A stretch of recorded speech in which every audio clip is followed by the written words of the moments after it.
C'est-à-dire que, tiens, peut-être que tu peux, si tu le veux bien, lire toi-même ce texte. C'est Alors, quand même pas de lunettes. j'aurais dû prendre mes lunettes. Alors, est-ce que c'est écrit gros? Oui. Et là, on voit bien Ça à quel devrait, point on oui. retrouve ce Ouais. leitmotiv, pour parler allemand, ce leitmotiv de l'idée que tout le monde était coupable et que ceux qui étaient en bas de la pyramide, en gros, ils ne faisaient qu'exécuter les choses. Et voici la raison, la façon dont ce personnage s'exprime à ce sujet.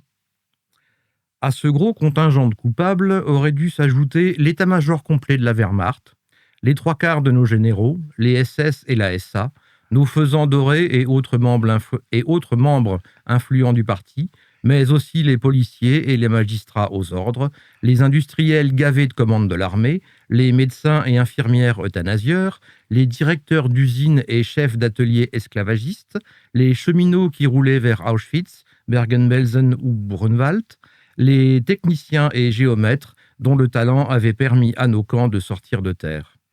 Tous ces gens étaient aussi mouillés que moi, davantage même. Sans eux, le grand Reich allemand n'aurait pas pu fonctionner.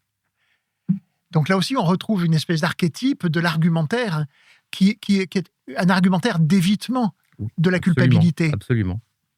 Oui, c'est une chose de dire, mais pourquoi vous me regardez moi? Qu'est-ce que j'ai fait moi de particulier? Écoutez, puis moi personnellement, j'ai fait personne, hein, voilà. Alors si on considère que le cheminot qui roulait vers Auschwitz est coupable, ce que je vous accorde, si vous voulez, je vous l'accorde, il est coupable, mais moi je suis pas plus coupable que lui parce que moi j'ai pas conduit de locomotive qui roulait vers Auschwitz, vous comprenez? Hein, je me suis contenté d'exécuter les ordres, c'est tout.